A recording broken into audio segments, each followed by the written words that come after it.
Olá pessoal, muito boa noite. Estamos começando aqui mais um Kung Fu Talk. Teremos a nossa conversa Kung Fu de hoje, aqui direto de São Francisco, na Califórnia, no que eu chamo do meu templo da Lotus Branca. Queria te pedir encarecidamente, como já é de costume, curte, compartilha, se inscreve no canal, comenta, né? Comenta aí quem que vocês também gostariam de ter aqui no nosso canal, né, nas nossas entrevistas, para estar conversando, estar divulgando a arte marcial, falando, tendo um bate-papo maneiro, que esse aqui que com certeza é o seu podcast de artes marciais mais versátil, favorito, e a gente tenta divulgar e sempre trazer pessoas excelentes para estar conversando sobre a nossa paixão, que não é só o Kung Fu, mas também artes marciais em gerais, envolvendo todas as artes marciais, porque é algo que impacta a vida positivamente na vida das pessoas, né? Queria também falar para vocês que esse episódio vai estar online no YouTube e no Spotify. Depois make sure que você entra no nosso canal no Spotify, curte lá, também se inscreve no nosso canal, dá uma força lá pra gente, para ajudar a divulgar os mestres, o trabalho dos professores que fazem sempre um trabalho belíssimo, né? Esse programa é um oferecimento de Fei Long Design Hub, que é uma empresa que imprime artefatos, né, vestimentas de artes marciais.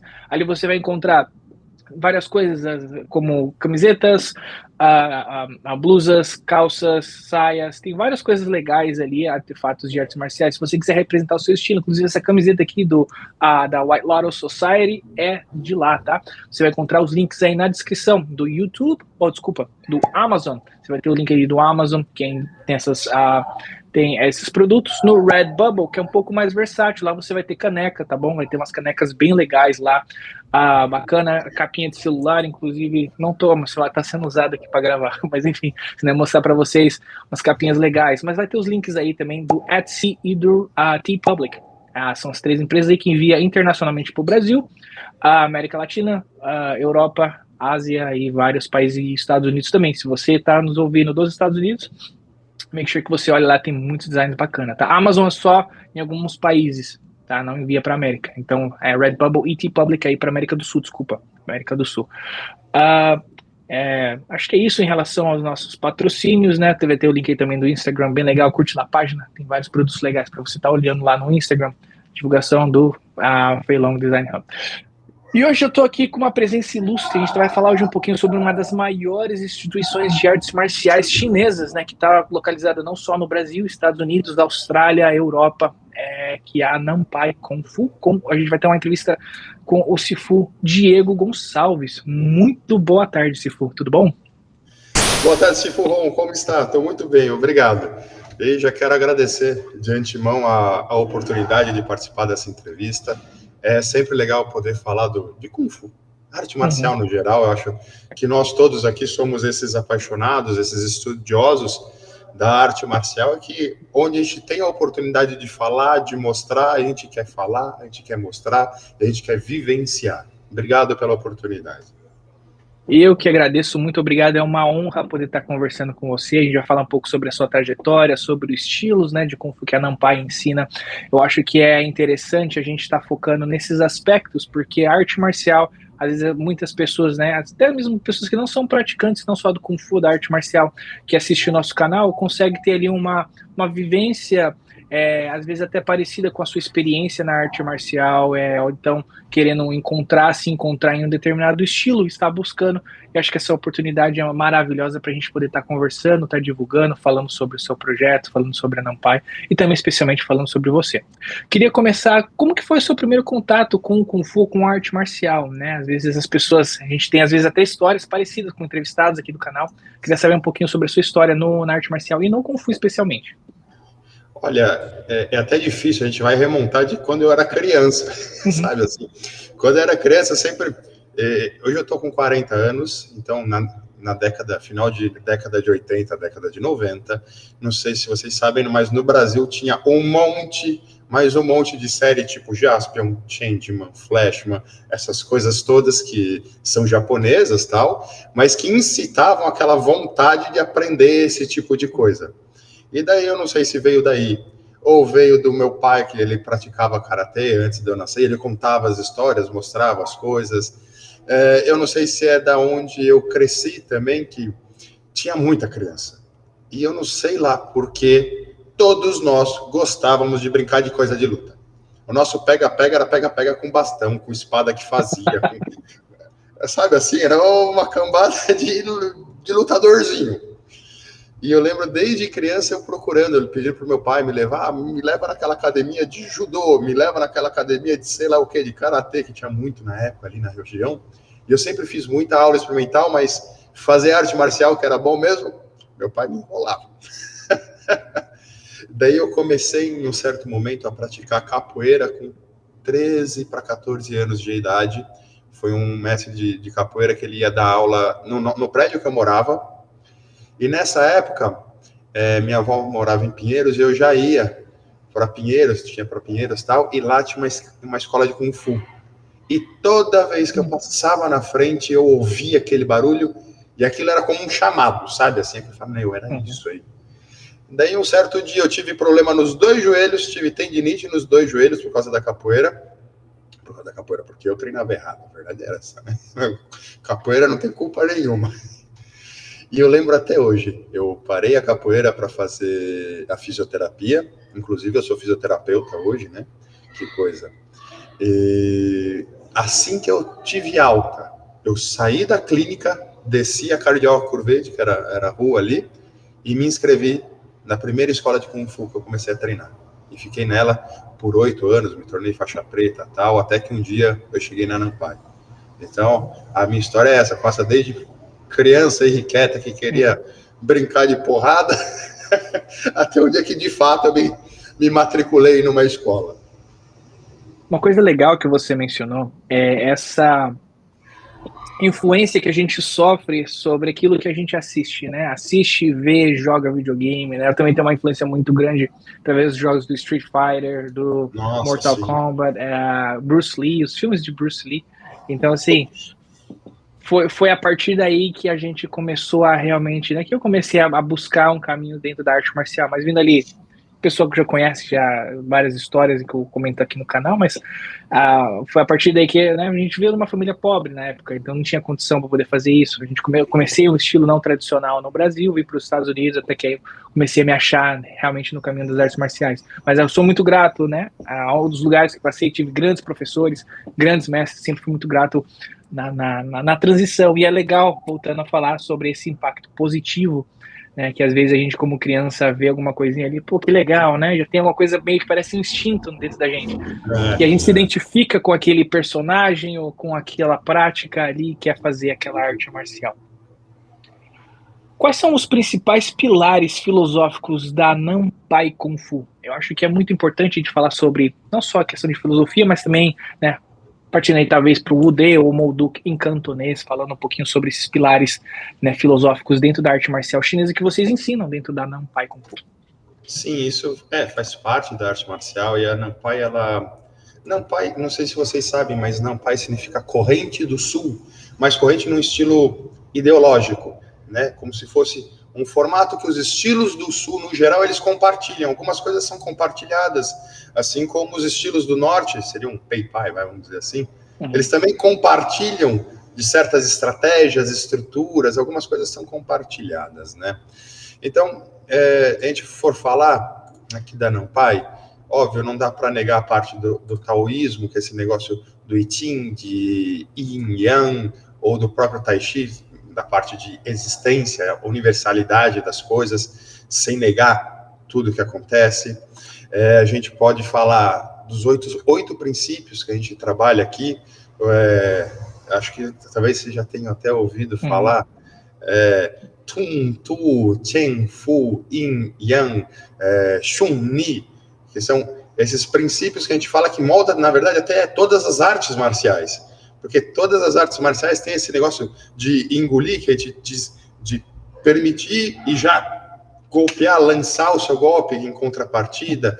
A gente sempre vai ter técnicas que vão afundar, técnicas que vão fazer subir, e ao mesmo tempo, Yin Yang, a oposição sempre acontece. Tem uma parte que uma arte marcial ela tem que ser mais relaxada, o artista marcial ele não pode ser tenso, duro.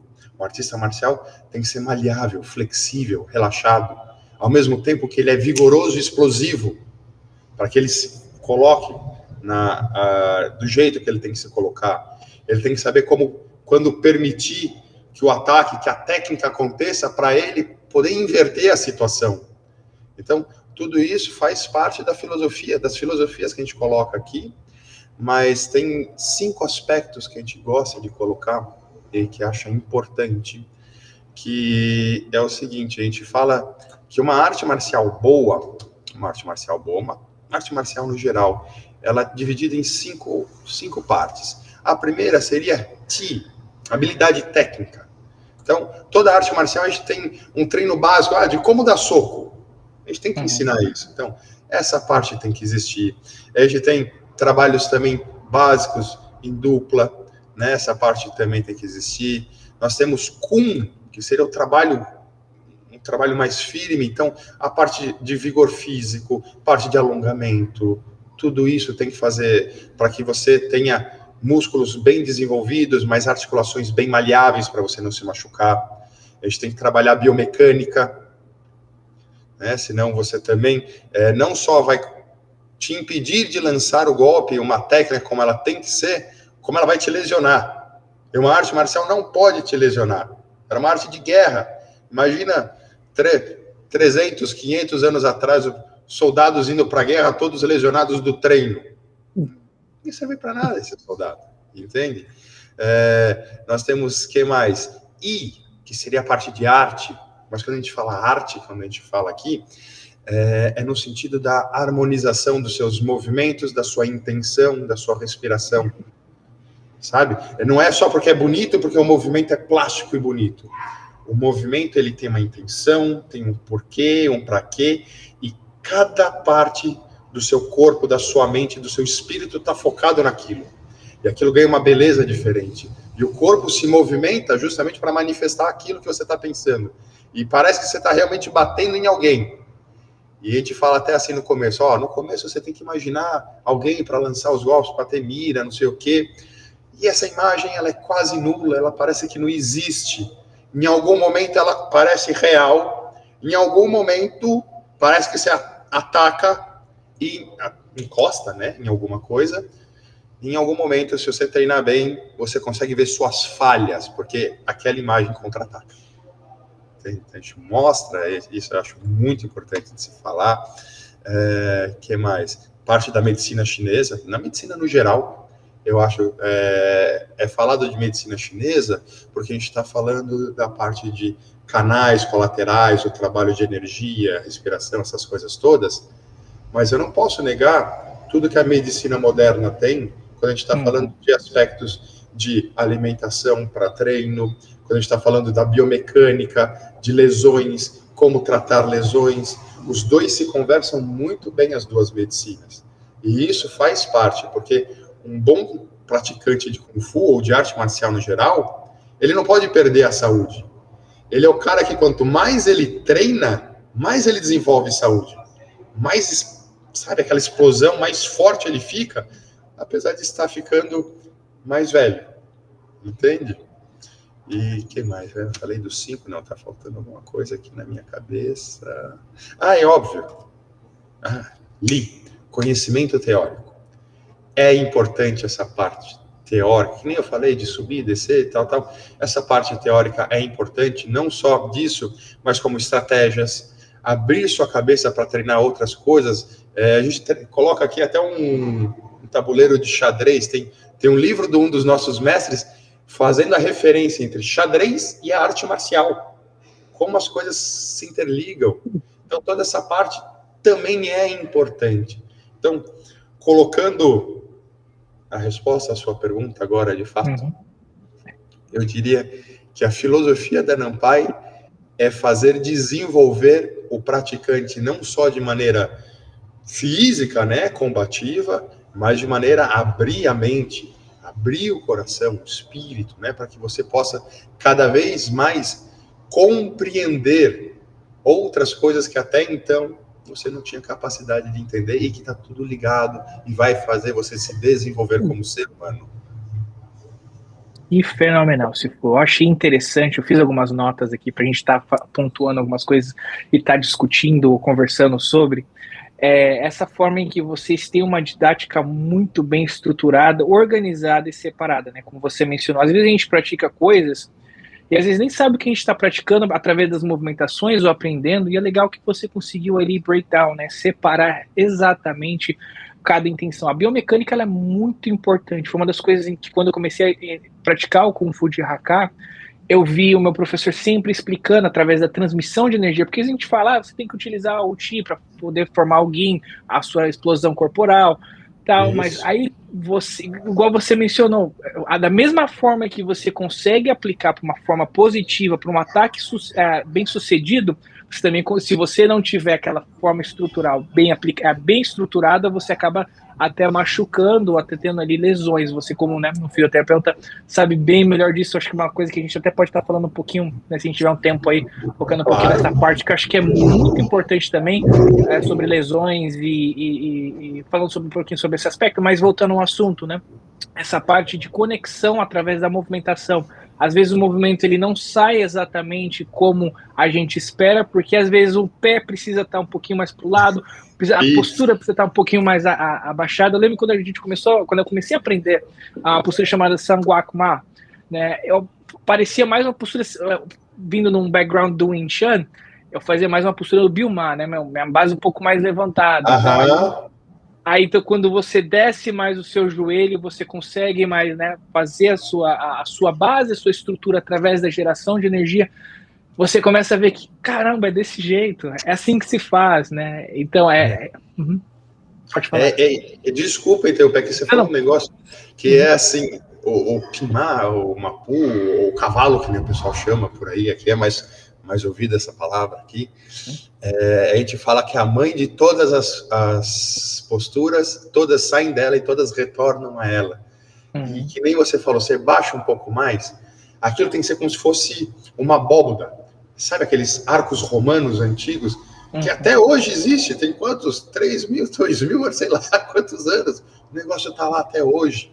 Os pés bem firmes e alinhados no chão, os joelhos voltados para fora, a coluna bem encaixada, é como se passasse um fio aqui da cabeça até a região do períneo e você senta na postura, e aquilo não é para ser dolorido, aquilo é confortável. Você fala, nossa, eu estou encaixado, parece que eu sentei num banco. É aí que você acertou a postura, entendeu? Essa postura, a gente, não sei se vocês utilizam o mesmo nome, a gente usa como a Tinyu, que é você como se fosse colocasse uma lança, né, como se virasse um espetinho. Você coloca a cabeça, desce até lá embaixo né, no ponto da genital, e você realmente encaixa a linha todos os seus dantians. O que é uma coisa assim fenomenal, que a partir daí você consegue realmente ver a sua geração de energia, coluna ali bem estruturada, bem reta, bem formada, não tem lesão, porque às vezes a pessoa tem uma lordose, alguma coisa, você até consegue arrumar a postura do aluno, né, do praticante. E, então você vê como dessa forma ajuda bastante. E sinta-se à vontade de me cortar em qualquer parte, esse podcast é para você, por favor. Às vezes acabo falando muito aí. Mas legal, é ótimo. Mas eu acho que é interessante isso. Você ia falar alguma coisa? Eu ia falar isso, você falou desse alinhamento, e todos os movimentos, se o tronco está bem alinhado, a cabeça, o tronco estão bem alinhados, os seus ombros são automaticamente relaxados, os seus cotovelos já estão no eixo certo, as suas pernas distribuem corretamente o peso. Aliás, para que serve o pufa? A gente chama de pufalha em si, o trabalho de posturas, o trabalho do uso dos pés, que são as posturas básicas, tá? E esse exercício, para que serve esse exercício? Para que existem essas posturas? Só para ficar bonito? Para falar que é tradicional? Poxa vida, toda arte marcial tem de uma forma ou de outra. E o que a gente está estudando? É legal que é um estudo, né? Ele em si é um tipo de exercício, até se fosse exercício de escola, sabe? É estudo, exercitar mesmo. No sentido de você entender a descarga de peso do seu corpo nos seus membros inferiores, nas suas pernas. Onde tem mais peso, aonde tem que diminuir o peso, para que você possa ser eficaz, rápido, ágil, você possa assumir uma posição ofensiva e defensiva se necessário, você possa mesclar as coisas, você possa principalmente se movimentar com leveza e facilidade. Se você coloca muito peso numa perna que você quer andar, até você tirar o peso para andar, ou até você tirar o peso para chutar, o cara já viu e te comeu com farinha. Não pode. Entende? E daí, sabe o que acontece de legal quando você acerta essas coisas? Você recupera a maioria, para não falar todas, as lesões articulares, todas as dificuldades musculares. É meio que mágico, mas é de fundo. A fisioterapia, você está fazendo. Eu também, a gente trabalha aqui também com a medicina chinesa, né? Somos todos da medicina chinesa, temos essa formação. Então, você está trabalhando os canais e colaterais, levando a energia pelos canais de maneira correta, dando volume de energia, o sangue é onde tem que chegar. Eu falo que você tem que fazer um movimento de soco e a mão ela tem que ficar vermelha, porque a energia vai, o sangue vai ali com uma soltura tal que eu lembro que quando eu comecei a treinar, a minha mão ficava toda empipocada no outro dia, de tão violento que era o sangue que batia lá dentro, como se tivesse estourado as veinhas. Você vai ganhando essa força. Então, você vê tudo. Que legal que você falou. Essa postura bem alinhada, ela gera inúmeras, mas inúmeras recompensas. Não só físicas, mas também a sua forma de pensar muda. Porque você começa a ser uma pessoa centrada. Você não é mais afobado. Sua postura fala muito do seu caráter. E se você começa a arrumar isso de fora, lá dentro vai tendo um conflito, uma descontinuidade. Fala, mas eu sou meio explosivo, mas eu tenho que ficar com a postura.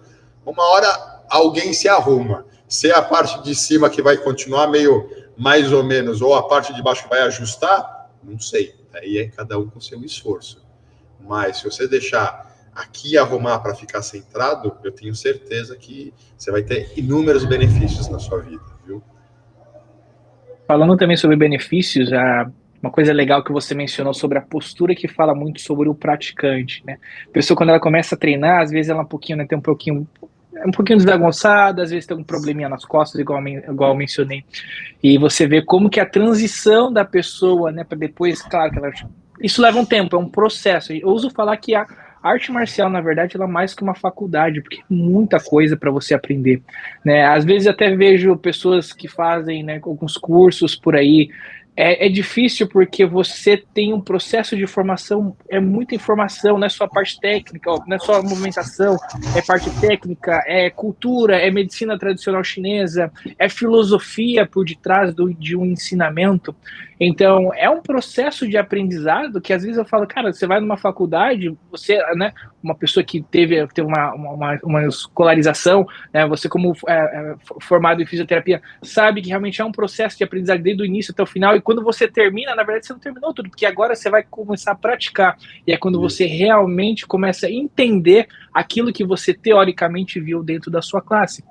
Então a arte marcial é um processo de aprendizagem, não é simplesmente soco e chute, né? Para os praticantes, as pessoas que estão buscando uma prática de arte marcial, que estão nos ouvindo, realmente é um processo. E quando você encontra uma escola que realmente te ensina, né? Como você mencionou, né? A Nampai, por exemplo, que realmente tem o seu processo de ensinamento ali, tem as suas coisas bem organizadas, é muito interessante. Voltando a só falar um pouquinho sobre essa questão da postura, né? Que falando aí, voltando ao assunto, acabei desviando um pouquinho para falar sobre isso, que era uma das coisas que você até tinha mencionado nas suas falas, mas a postura é muito importante. Eu estava uma vez conversando, tendo um Kung Fu Chá com o Sifu a Fang, ele é ali de Santana, ele é chinês, veio de Beijing, é muito, muito interessante. Ele conversando uma vez, eu não sabia disso, ele falou que na Segunda Guerra Mundial, quando o Japão invadiu a China, eles ensinavam erroneamente os japoneses o Kung Fu para que eles tivessem problema de saúde futuramente.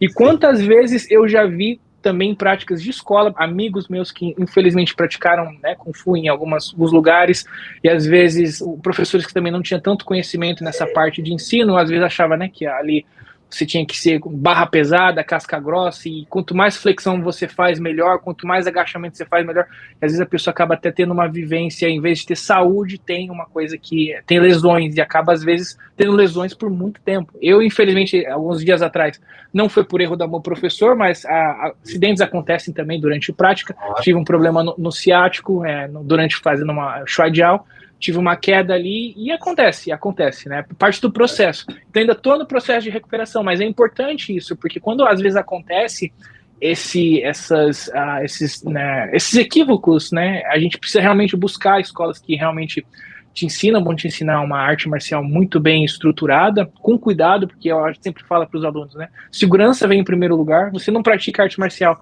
para que no dia de amanhã você viva sofrendo, tendo que viver na base de remédios depois.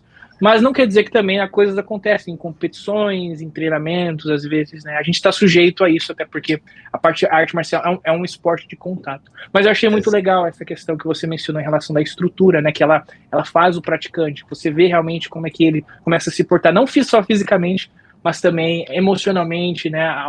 Se vê o caráter da pessoa, ela muda. Às vezes uma pessoa igual quando eu comecei a praticar, eu queria ser igual ao Bruce Lee, eu queria dar chute em todo mundo, bater em todo mundo. Né? Eu tinha 13 anos de idade, eu falei, não, cara, eu quero ser barra pesada. E aos poucos você vai vendo, você fala, não, cara, você não precisa disso, né? Isso aí é simplesmente a coisa que está guardada. E se realmente você precisar para um evento de defesa pessoal, ele está ali. Embora esperamos, né, que nunca precisamos. Mas eu acho que é muito legal essa sua fala. É isso aí. Para quem não conhece o que é a Nampai e quais estilos de Kung Fu vocês ensinam, o que você poderia explicar para a gente? Você falou em relação ao significado da palavra Nampai. Mas quais são os estilos e o que realmente significa, não só para você, mas para os seus alunos ou os praticantes da Nampai? Claro. Então, como eu já falei, Nampai significa essa corrente ideológica do Sul, em termos de artes marciais, falando. Nossa escola, a gente inicia com, vamos dizer que a coluna vertebral, pelo menos da Nampai Brasil, porque as outras Nampais não necessariamente se iniciam com essa estratégia. Uma vez que o Kung Fu é um negócio que se adequa à realidade para que você possa viver e vencer a vida, é normal que cada um se adeque da melhor maneira com o lugar que vive, né? Então, a Nampai, ela começa com o Tcholifá ou com o Tsai Li Fo, como a gente fala, que seria a versão mandarim falando, né? Só que o nosso próprio Tcholifá, ele é um bocado diferente do que a gente vê por aí, porque o fundador da escola, o Oniman, ele passou por muita coisa. Ele aprendeu muita coisa e desenvolveu muita coisa. Inclusive, agora eu não estou lembrando, mas talvez nem foi o Tcholifá a porta de entrada dele no mundo das artes marciais, sabe? E toda a arte marcial, todo o sistema, independente de ser Kung Fu ou não, ele tem grandes vantagens e algumas desvantagens. E o Oniman encontrou isso. Então, o nosso Tcholifá, que é um estilo de longa distância, ele tem um monte de temperos. A gente começou a treino de Tai Chi também, que é uma arte marcial. A gente começou faz, sei lá, teve 4 aulas. O pessoal já está gostando. A gente está mostrando que Tai Chi não é só lento porque é lento, é porque tem um monte de coisa acontecendo. Tá? E é uma arte marcial que tempera muito o nosso Tcholifá. Tem muita coisa ali que a gente coloca um no outro, porque um complementa muito bem o outro, principalmente até os tinás, as técnicas de torção e captura.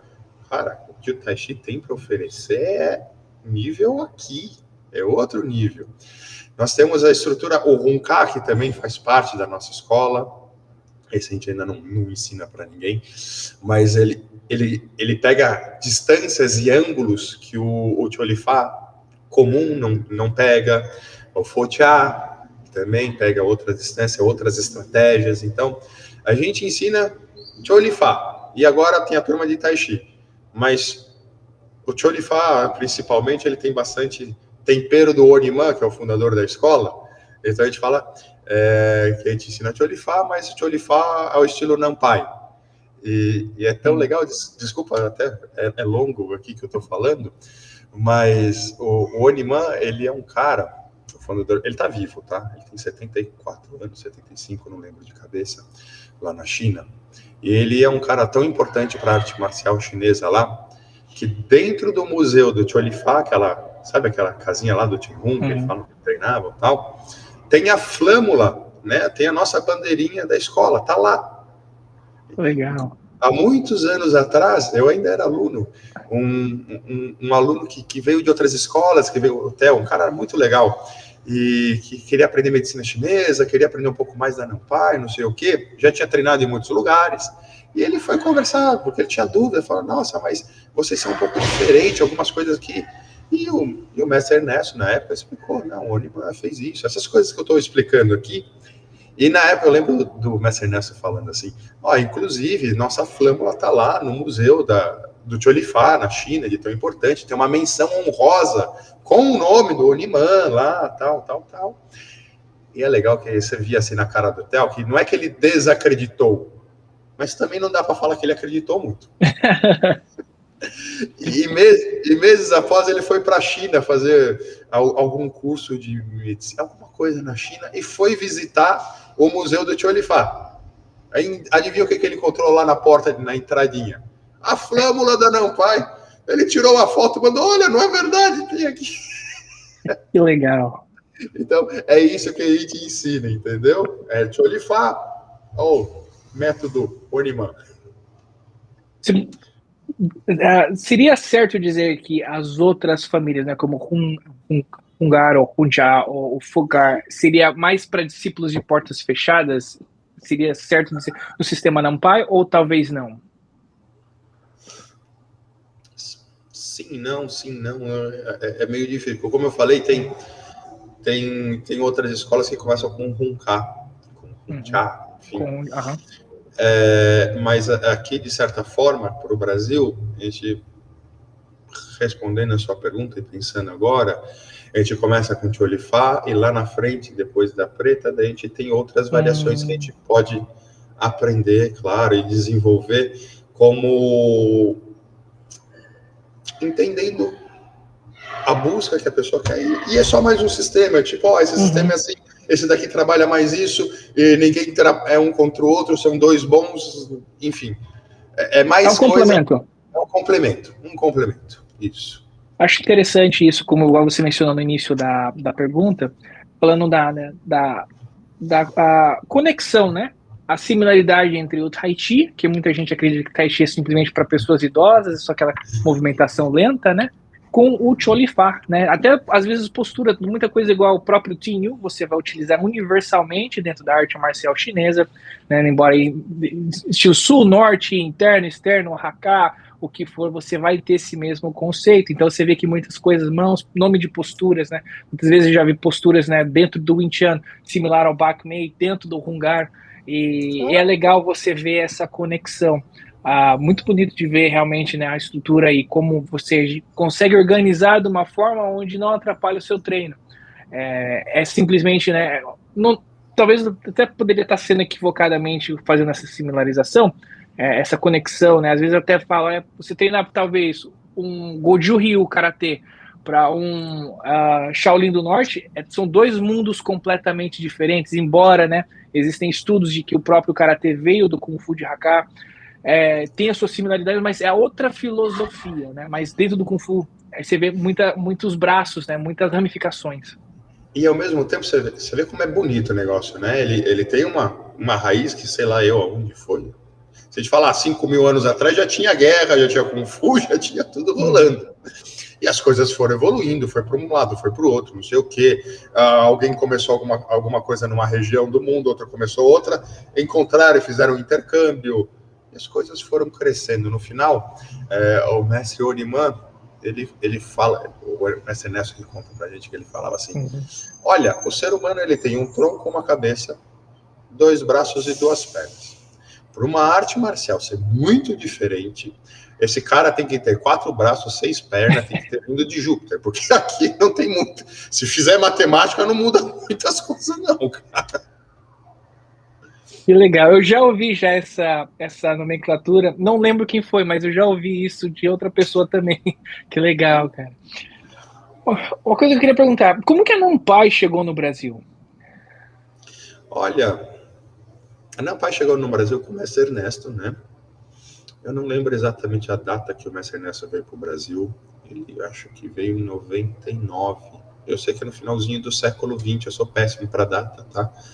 Mas é em 99, e ele veio com aquilo que ele já treinava, já sabia e tal, ele começou a morar no Brasil, ele é médico, né, ele dá aulas de medicina, ele tem a ProSalos, que ele dá, é o professor lá, então ele veio com acupuntura, essas coisas todas, e treinava ele com ele mesmo no cantinho dele.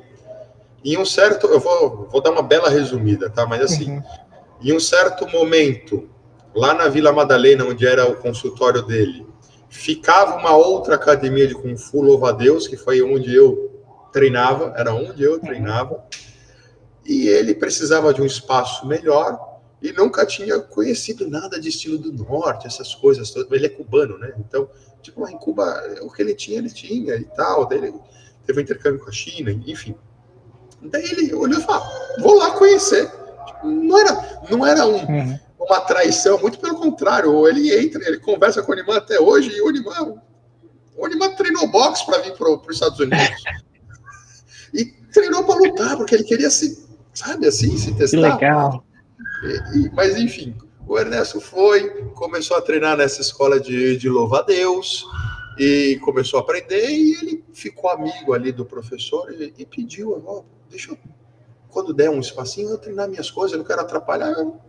E foi treinando. Em um certo momento, lá no consultório dele, ele conseguiu um espaço. Isso está falando em 2008, ou seja, ele chegou em 99, estamos chegando em 2008, né? É uma andada aí, né? Em 2008, ele consegue um espacinho lá no consultório, ele abre umas vagas, um pessoal vai treinar, eu não estou nessa turma ainda, eu entro em 2009, em julho de 2009, qualquer coisa assim. E por lá fiquei. Assim, meu primeiro contato foi... Eu já o conhecia nesse lugar que ele treinava, mas tipo, eu falava, puta, esse cara é meio estranho, né? Eu já era faixa preta, não sei o que, né? Achava que era alguma coisa. E eu treinava, a parte de combate, eu lembro que eu treinava pela minha altura e peso, eu treinava com um cara que a gente falava que era o cabeleireiro mais forte do mundo. O cara é cabeleireiro mesmo, é o bicho, ele treinava boxe, o bicho era uma massa de carne. E quem tinha peso para lutar com ele era eu. E eu me virava, mas, mano, o cara batia forte demais. E eu lembro quando eu fui assistir a primeira aula na Nampai, que ele tinha convidou um amigo meu em comum, o Pedro me convidou, falou, a gente treina aqui, mas vamos conhecer o outro lá, ele já estava treinando um tempo, vamos conhecer, você vai gostar. Eu falei, tá bom, não estou falando nada, vamos lá, né? E eu lembro quando eles começaram a aula, eu vi o aquecimento, e eu como fisioterapeuta, só era fisioterapeuta na época, eu falei, nossa, que aquecimento legal isso aqui, né? Isso é bom pra caramba. E daí ele tava mostrando uma aplicação de umas coisas, eu tava lá sentado, ele falou, não, você, vem cá, deixa eu demonstrar um negócio. Então, e eu tava acostumado a levar porrada. E ele falou, ataca meio, fui devagar. Não, ataca, bate. Tá bom, fui com tudo. Cara, eu não sei de onde me apareceu um soco e ele não me acertou. Ele parou na frente do meu tórax, a mão dele. Pum. Só que naquele momento, sabe quando você sente o negócio e fala, putz, é aqui. E pronto. Em 2009 eu entrei por causa disso. Então ele abriu a Nampai em 2008, porque ele tinha um espaço e queria mostrar o Kung Fu que ele tinha para o pessoal que ele tinha conhecido. Fomos ficando assim no consultório dele até 2019, era tipo 6, 7 alunos, e era isso aí. E daí em 2019 realmente abrimos essa academia, né, Pai, para todos os outros alunos que nós temos agora.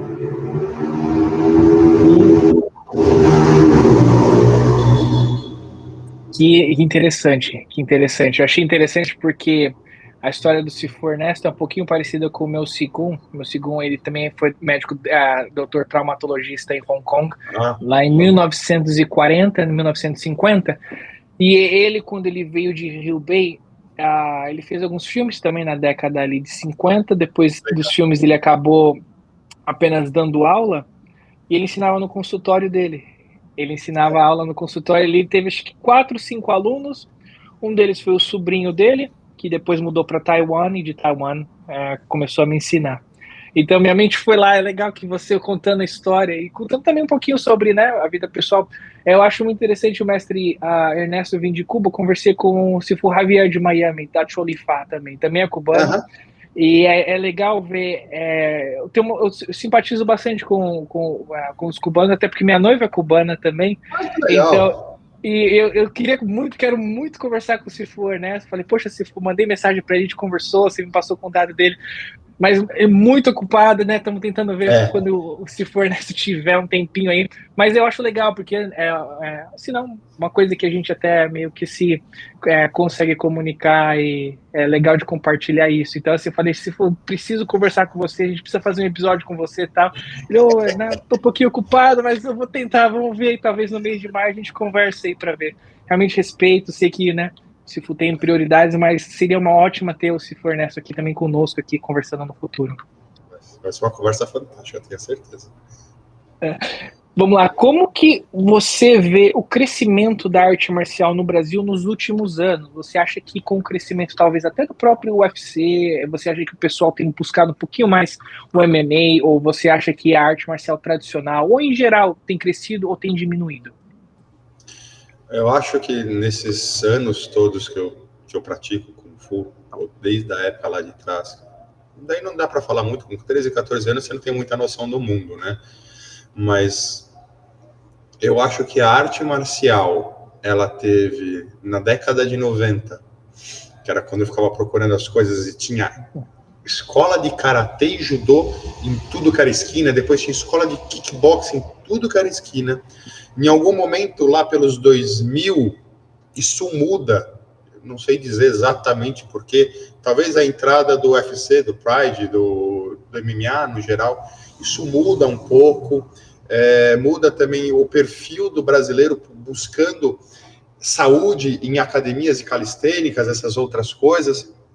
Então, parece que em algum momento em 2000 ele dá uma diminuída, e depois ele vai voltando com força, vamos dizer, lá depois de 2010, alguma coisa assim, parece que volta novamente alguma coisa. Hoje eu diria que a gente tem bastante coisa acontecendo nesse cenário de arte marcial, mas eu vejo assim como o crescimento de qualquer coisa na vida, na existência, né? Yin e Yang. Você tem um momento de decréscimo, ele vai chegar no máximo, ele começa a crescer de novo, vai chegar no máximo do Yang, ele começa a diminuir. Então eu vou ter sempre esse momento. Eu diria que agora, no momento presente, a parte de arte marcial está razoavelmente bacana, a gente tem bastante trabalho disso, tem bastante coisa do MMA, de jiu-jitsu, eu acho que isso tem bastante mesmo aqui no Brasil, e eu acho legal, acho que toda arte marcial é legal, eu gosto de tudo, boxe, alguma coisa e tal, mas o Kung Fu tá dando uma crescida novamente, tá aparecendo bastante coisa, mas ainda não é igual, o pessoal procura bastante o MMA, o jiu-jitsu, isso aí ainda parece mais presente na nossa realidade aqui. Você acha que a tecnologia tem influenciado de uma forma positiva ou negativa para esse cenário?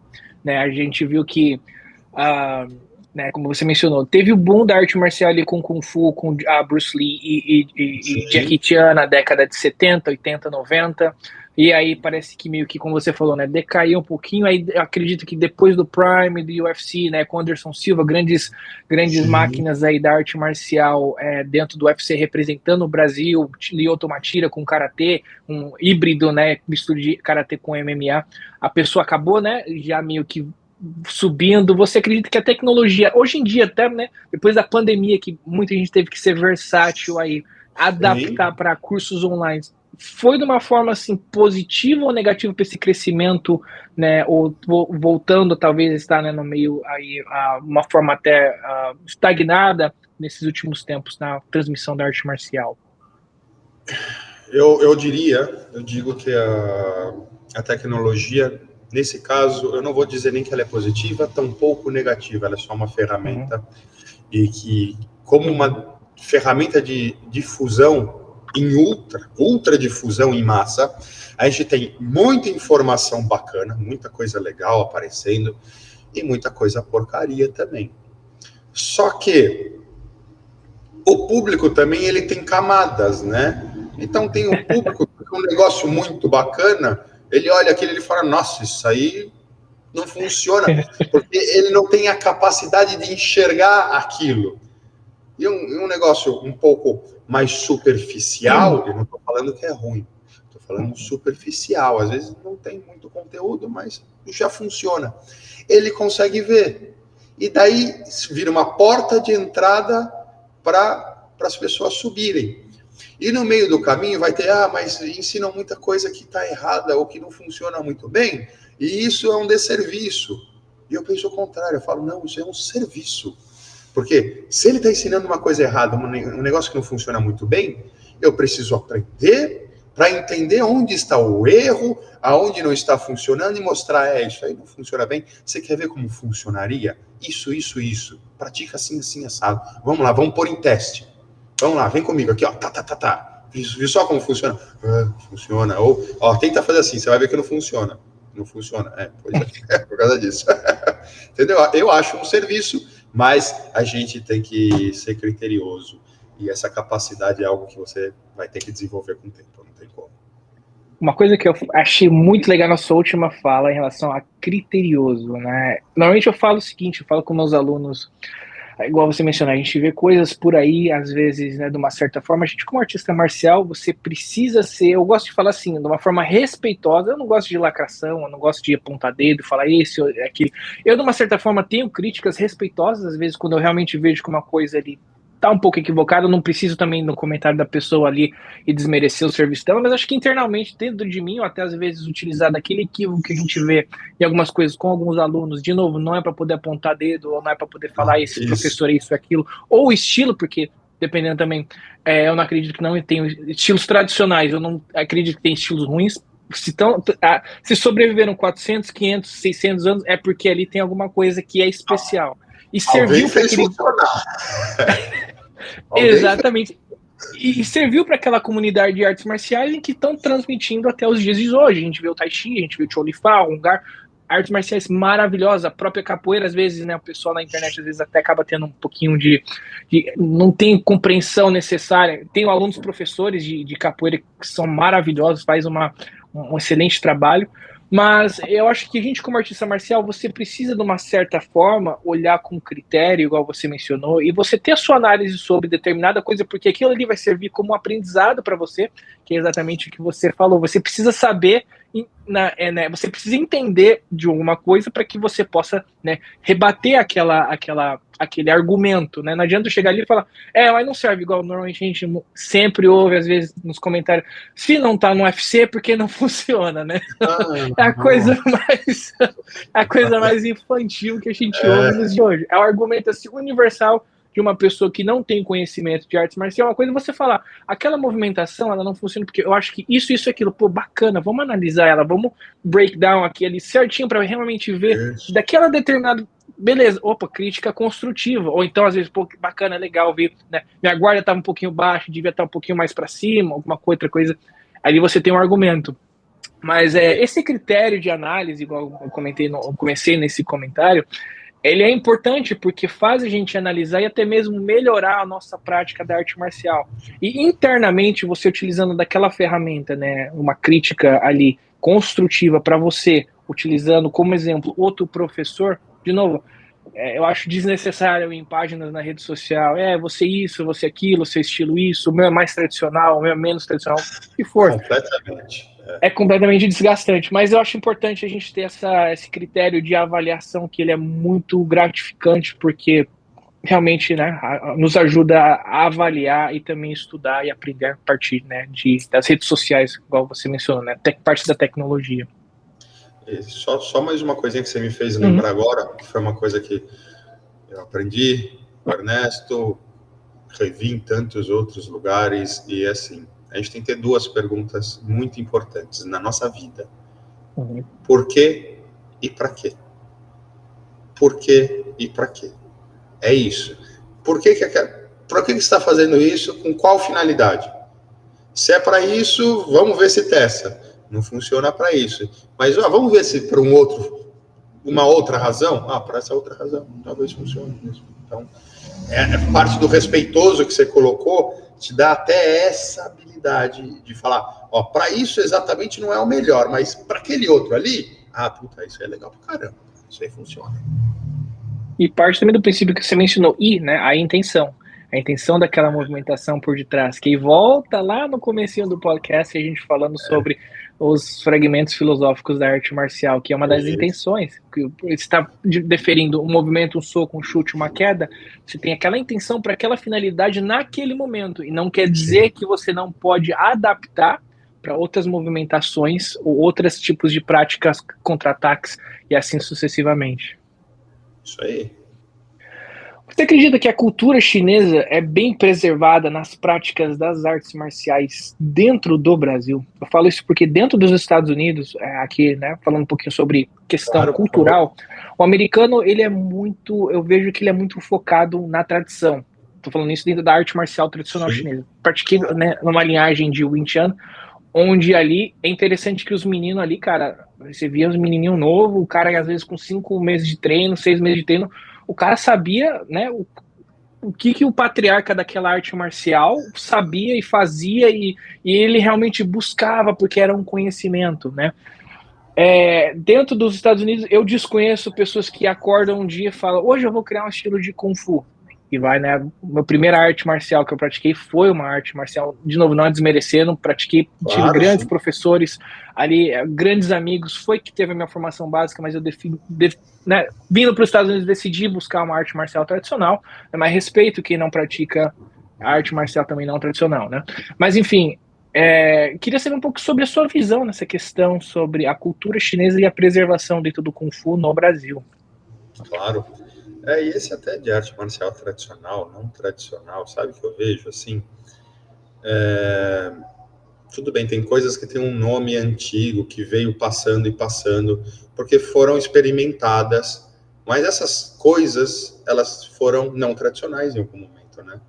Elas pegaram alguma coisa que... Alguém pegou alguma coisa que ele aprendeu, que até então era tradicional, e viu uma necessidade extra, ele tinha uma capacidade extra, e criou um próprio formato. O negócio se é marcialmente aplicável, ou seja, se aquilo que você está ensinando ou praticando funciona para proteger sua vida, funciona para te transformar num lutador que se protege mesmo, se aquilo respeita a sua biomecânica, e como resultado disso aí, tudo isso recebe ele acaba ficando bonito, porque você tem essa intenção, tem esse trabalho, essa harmonia toda, por que ela não é tradicional? Ela só recebeu coisas tradicionais com uma nova releitura. Então, eu não vejo com maus olhos isso. E agora, respondendo a sua pergunta sobre a tradição, eu acho que isso acaba formando um grande marketing, o pessoal...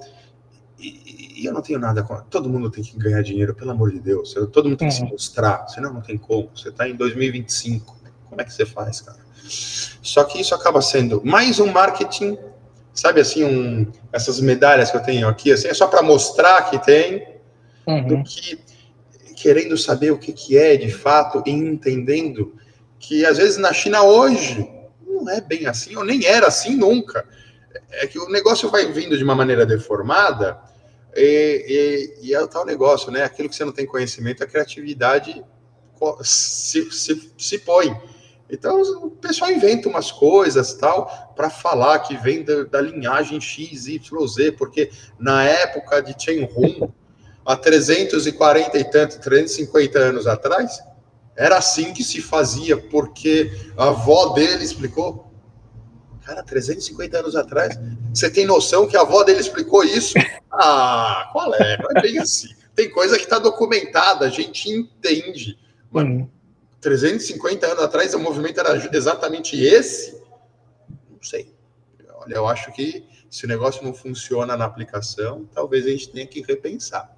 Então é isso, eu acho que eu vejo bastante pessoa indo procurar, é como se houvesse um resgate, sabe? Indo se conectar novamente lá com a pátria mãe, pátria matriz do Kung Fu, que seria a China, e buscando e se aprimorando, entendendo que não era essa coisa dogmática toda, e desvinculando que tem umas coisas que falam, nossa, isso aqui é meio...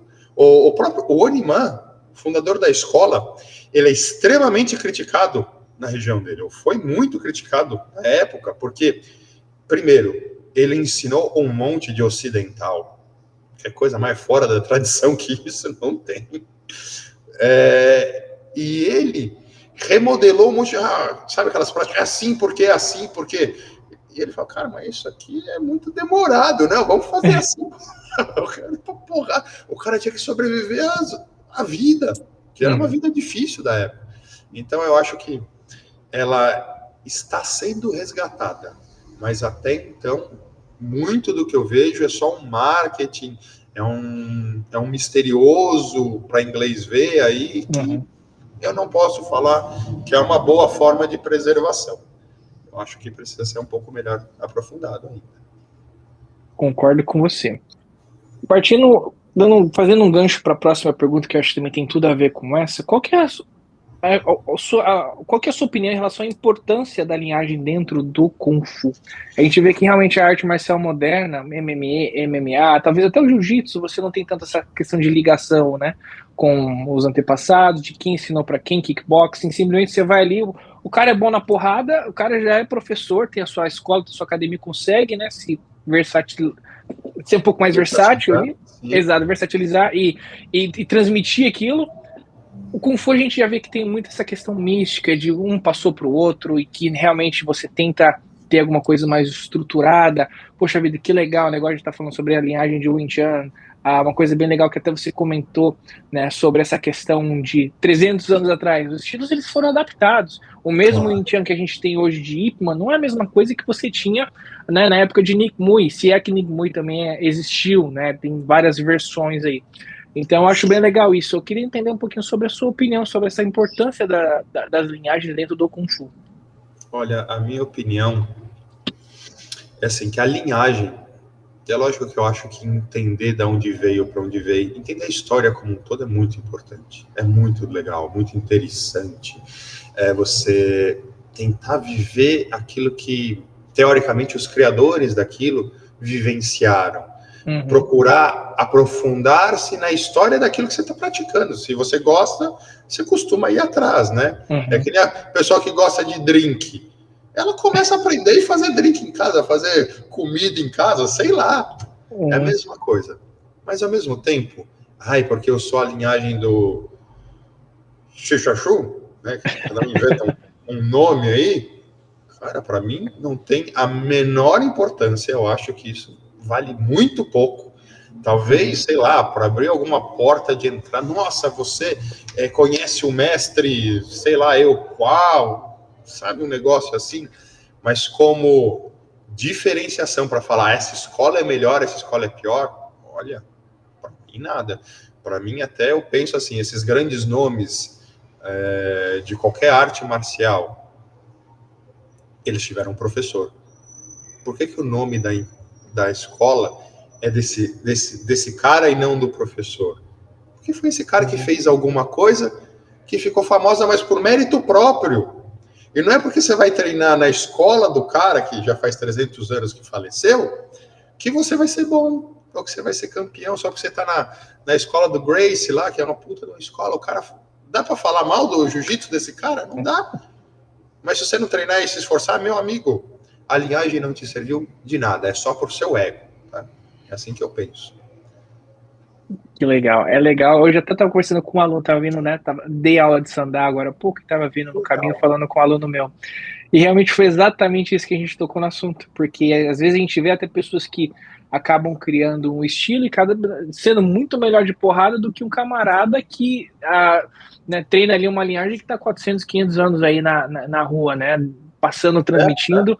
Mas realmente é aquela pessoa que ela não conseguiu entender o processo de fundação, né, o processo de desenvolvimento daquela arte, e não diria nem que não vivenciou, mas não conseguiu absorver, essa que é a palavra correta, absorver realmente o que eles ensinam. Então a gente vê que o próprio MMA tá aí, às vezes você vê a artista marcial que estão ali, que tem 30 lutas, o outro tem 15, e o que tem 15 consegue se sair um pouco melhor do que tem mais experiência, porque ele conseguiu absorver a estratégia de combate de uma forma um pouco melhor, né, e acabou ali se sobressaindo naquela luta, ou até mesmo, né, no campeonato em si, e consegue o cinturão. Então eu acho que realmente compartilho da mesma opinião que você nesse quesito. Eu tenho até para fechar esse assunto que eu acho muito legal, agora me veio à cabeça quando você falou, tem uma história que é a seguinte: você comparar dois poetas é muito difícil, porque é um negócio de sensibilidade, é um negócio difícil. Você fala, quem que é o melhor? Agora, dois lutadores é muito fácil, um bate, outro apanha. Exatamente, exatamente.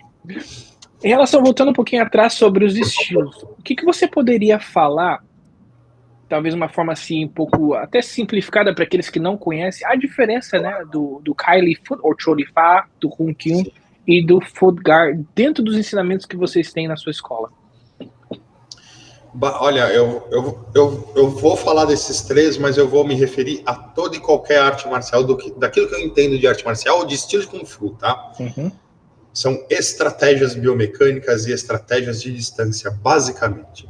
Então, você pega o Cholifa, que é um negócio de média, longa distância, ele tem uma estrutura de movimentos que vão privilegiar a média, longa distância, que vai privilegiar giros rápidos, que vai privilegiar subidas e descidas explosivas com ataques e defesas de golpe de punho e pé ao mesmo tempo. Então, isso é uma estratégia do Cholifa.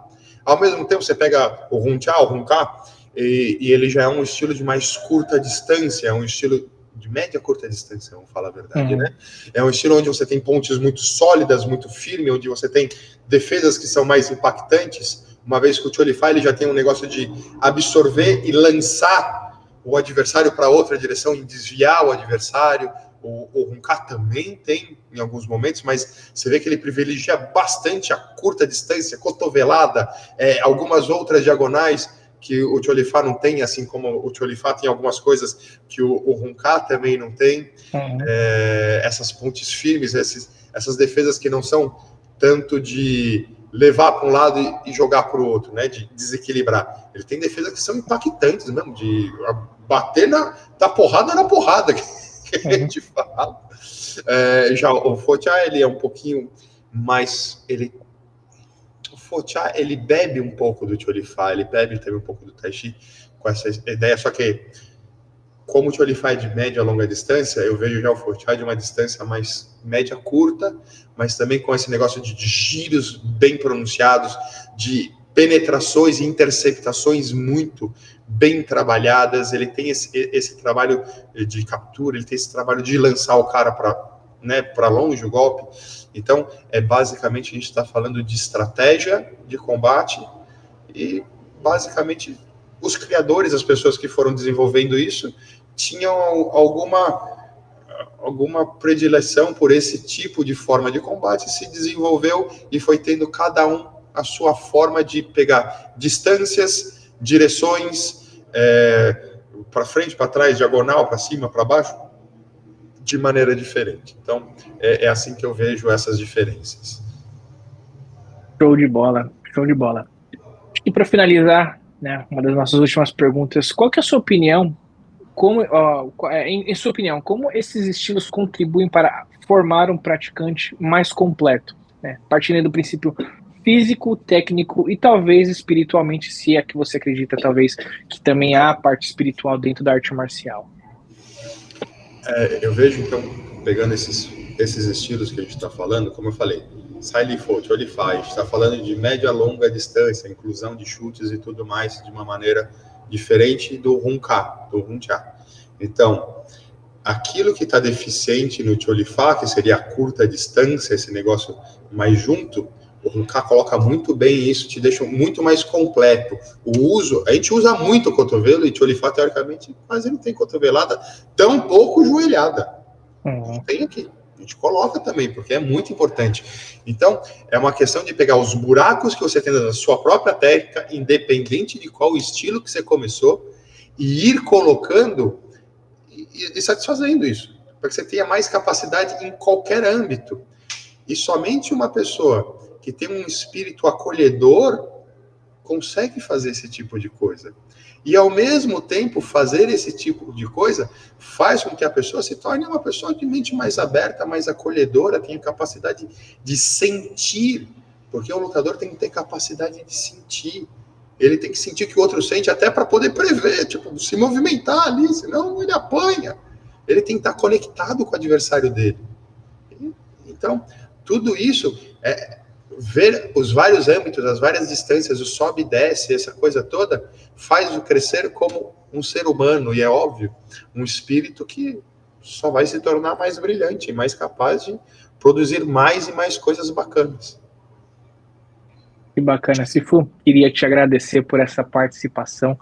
Obrigado por ter, né, disponibilizado o seu tempo para estar falando um pouquinho com a gente sobre, né, a sua vivência, a sua opinião, a sua experiência dentro da arte marcial. Eu queria deixar aqui uns minutinhos para que você possa estar divulgando um pouco sobre sua escola, futuros projetos, livros, workshops, seminários, aulas. Eu sei que, se não me engano, o Sifu Ernesto está fazendo um curso online sobre medicina chinesa, inclusive ele até mandou algumas aulas também para estar assistindo, que está fenomenal. Por favor, o espaço é todo seu. E também redes sociais, né? Embora, desculpa te cortar, vai estar tudo na descrição do vídeo do YouTube, mas para quem está ouvindo no Spotify, make sure que você entra no YouTube, vai estar todas as descrições ali, tá, pessoal? Mas, por favor, sinta-se à vontade. Pode deixar. Eu, na verdade, já quero agradecer pelo espaço que você me deu. Foi uma conversa muito bacana, muito gostosa. Foi legal compartilhar a experiência com você, Sifu. Muito obrigado. Nós aqui, o que a gente pode compartilhar? Nós temos do mestre Ernesto aulas de Qigong que ele está passando, não técnicas de Qigong, mas por quê, para quê, como funciona, o que é esse negócio de Qigong? Lá no YouTube, é no canal da ProSalos, ok? Podem entrar. A gente tem aqui, não temos nada muito de workshop para dar.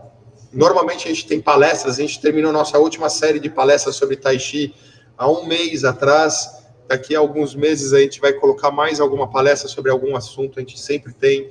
Então, segue a gente no Instagram, @nampaibr, que você vai sempre pegar as nossas novidades.